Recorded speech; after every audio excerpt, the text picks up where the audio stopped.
हरे कृष्ण। ग्रंथराज श्रीमद् भागवतम की जय। श्रील प्रभुपाद की जय।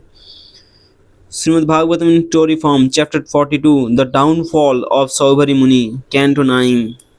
Although Ikshvaku is sometimes included as one of the 10 sons of Vaivasvata Manu, begotten through his wife Shraddha, he was actually born from Shraddha Deva's nostrils when he had sneezed. Hmm. Vaivasvata Manu's actual name is Shraddha Dev and his wife's is Shraddha. Shraddha Dev and Shraddha. So, Ikshvaku was born from the nostrils of Shraddha Deva, Vaivasvata Manu, when he had sneezed. Once, when Maharaja Ikshvaku was performing the Shraddha ceremony during the dark fortnights in the months of January, February, and March, he ordered one of his 100 sons, Bhikukshi, to go to the forest and bring some pure flesh. Bhikukshi went to the forest and killed many animals suitable for offering as oblations. But when he became extremely tired and hungry, he forgetfully ate one of the rabbits. Upon returning to the sacrificial arena, Bhikukshi delivered the remaining flesh to his father, who in turn gave it to the priest Vasishtha for purification. But Vasishtha could immediately understand that Bhikukshi had already eaten some of the flesh, thus contaminating the entire offering. When Vasishtha informed Ikshvaku of what his son had done, the king angrily ordered Vikukshi to leave the domain of his kingdom as punishment for having violated the regulative principles. After receiving instruction from Vasishtha regarding the absolute truth, Maharaj Ikshvaku became completely renounced so that when he gave up his material body, he attained the perfection of yoga. After the passing away of his father Vikukshi, Bhikukshi returned home and was enthroned as ruler of the earth.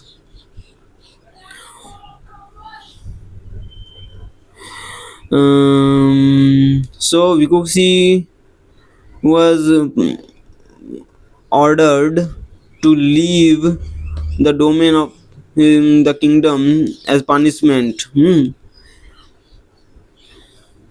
But when his father Ikshvaku took the renounced order of life and attained the perfection of yoga and then passed away, Vikukshi returned home and was enthroned as ruler of the earth. Vikukshi, who was also known as Susada, the eater of a rabbit, had a son named Puranjaya, who also came to be known as Indravaha and sometimes as Kakustha. Once, when the demigods had been defeated in a devastating war with the demons, they took help from the son of Sasada so that they could retaliate against their enemies. For this reason, he became known as Puranjaya, or he who conquered the residents of the demons. Although he agreed to kill all the demons on behalf of the demigods, Puranjaya insisted that Indra become his carrier. Due to pride, the king of heaven refused at first, but then later on, by the order of Lord Vishnu, he agreed to transform himself into a gigantic bull.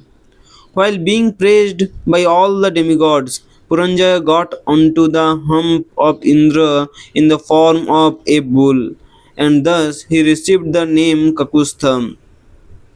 Being empowered by Lord Vishnu, Puranjaya sat on the great bull and thus became known as Indravaha. Thereafter, a fierce battle took place, and all the demons who were bold enough to come before Puranjaya were immediately sent to the abode of Yamraja by his arrows, which resembled the flames of devastation at the end of the millennium. Finally, to save themselves, the remaining demons fled from the battlefield and returned home. After conquering the demons, the son of Bhikukshi gave all the enemies riches and wives to Indra. In the eighth generation after Puranjaya appeared Kubalaswa with the assistance of his 21,000 sons. King Kubalaswa killed the demon Dhundu for the satisfaction of the great sage Uttanka. For this reason, Kubalaswa became celebrated as Dhudumara. However, all except three of his sons were burned to ashes by the fire that had emanated from the great demon's mouth. In the seventh generation after Kubalaswa appeared Yuvanasa. Having no sons, the king retired from his royal duties and went to the forest along with his 100 wives, accepting the life of Banprastha. The sages who lived in the forest could see that the childless king and his queens were very morose, and so, out of compassion, they performed an Indra Yagya to enable Yubanaswa to have a son. One night, Yuvanaswa became very thirsty, and so he entered the sacrificial arena, looking for water. As if impelled by providence, when he found that all the Brahmanas had fallen fast asleep, he drank the sanctified water intended for his wife. In the morning, when the Brahmanas awoke and discovered that the sacred water pot was empty, they began making inquiries. Upon discovering that it was the king who had drunk the water intended for producing a child, the Brahmanas exclaimed, "Oh, just see the power of providence, which no one can counteract." Thereafter, in due course of time, a son having the auspicious symptoms indicating a powerful king came out of the lower right side of Yuvanaswa's abdomen. When the baby cried loudly for breast milk, the Brahmanas anxiously wondered, who will take care of this poor child?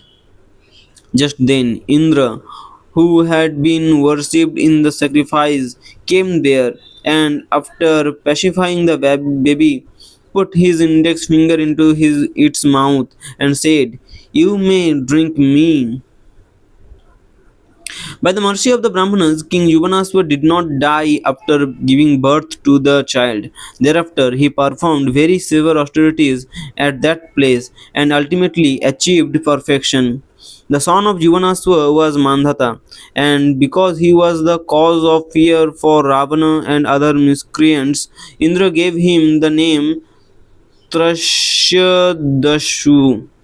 Trashyadashu. Trashyadashu.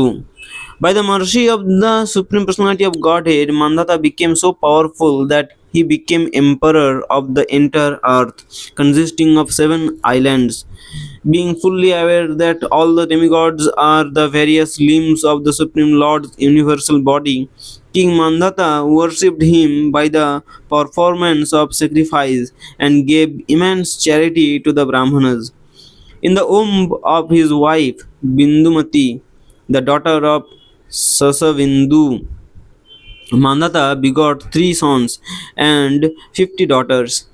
At this time, the great sage Saubhari was engaged in performing austerities deep within the water of the river Yamuna. However, when he happened to see a pair of fish engaged in sexual relations, Saubhari Rishi became agitated with the desire to experience sex pleasure. For this reason, he came out of the water and approached King Mandhata at Mathura. After hearing Saubhari's request for the hand of one of his daughters, the king replied, "O Brahmana, my daughters may accept whichever husband they like." The king replied, "O Brahmana, my daughters may accept whichever husband they like." Being very intelligent, Saubhari Muni thought, "Because of old age, my hair has become grey, my skin is slack, my body is feeble, and my head always trembles. Due to this, and also because I am a yogi, women are naturally not very attracted to me. It is for this reason that the king has rejected my proposal. But if I rejuvenate my body by utilizing my mystic power, I can become desirable even to the damsels of heaven. And so, what to speak of the daughters of worldly kings? Saubari Muni then transformed himself into a very handsome young man, and so it came to be that he was escorted into the residential quarters of the princesses by a messenger and was eagerly accepted by all 50 daughters of King Mandhata. However, because of their attraction to Saubhari Muni, the girls gave up their sisterly relationship and began quarreling among themselves, each one claiming, "This man is just suitable for me alone and not for you." To settle the dispute, Saubhari utilized the results of his severe austerities to create a very opulent residence surrounded by beautiful parks containing crystal clear lakes. Simply by the chanting of mantras, Saubhari created innumerable well dressed servants and maid servants, and the entire palace was furnished with the most valuable beds, seats, baths, and all other objects of material enjoyment. In this way, Saubhari Muni pacified the girls, and after accepting them all as his wives, he began engaging with them in family affairs. Indeed, even though King Mandhata was the ruler of the entire world, he became so astonished to see Saubhari Muni's household opulence that he gave up the sense of false prestige caused by his royal position. King Mandata was the ruler of the entire world, but he became so astonished to see Saubhari Muni's household opulence that he gave up the sense of false prestige caused by his royal position. And yet, despite enjoying such a high standard of sense gratification and material opulence, Saubhari Muni remained dissatisfied. Just as a fire never becomes satiated in spite of being constantly supplied with drops of ghee. Thus, one day, while seated alone in a secluded place, Saubhari Muni began to think about his fallen condition. Oh, even though I had practiced such great austerities and observed all the rules and regulations that govern the lives of saintly persons, I lost all my ascetic merit simply by seeing the sexual affairs of fish. Everyone should hear about this fall down and learn the lesson that can be derived from it. A person who desires liberation from material bondage must give up the association of those who are interested in sex. One should always stay in a secluded place and completely absorb his mind in meditation upon the lotus feet of the Supreme Personality of Godhead. If one needs any association at all, then he should only keep the company of persons who are similarly engaged. Due to seeing the sexual activities of the fish, I also desired to marry, and thus I became the husband of 50 wives and begot 100 children in each of them. Although I thought that I could become happy in material life, I now see that there is no end to desires for sensual enjoyment, either in this life or in the next. Actually, the cause of Sobhari Muni's fall down was Vaishnava Aparadha. So, what was the cause of Sobhari Muni's fall down? It was Vaishnava Aparadha. What was that? Let's see. Once, when Garuda had desired to eat some fish, Sobhari Muni had forbidden him and then cursed him when his order was disobeyed. In this way, he committed a great offense toward an exalted Vaishnava and had to suffer the consequences.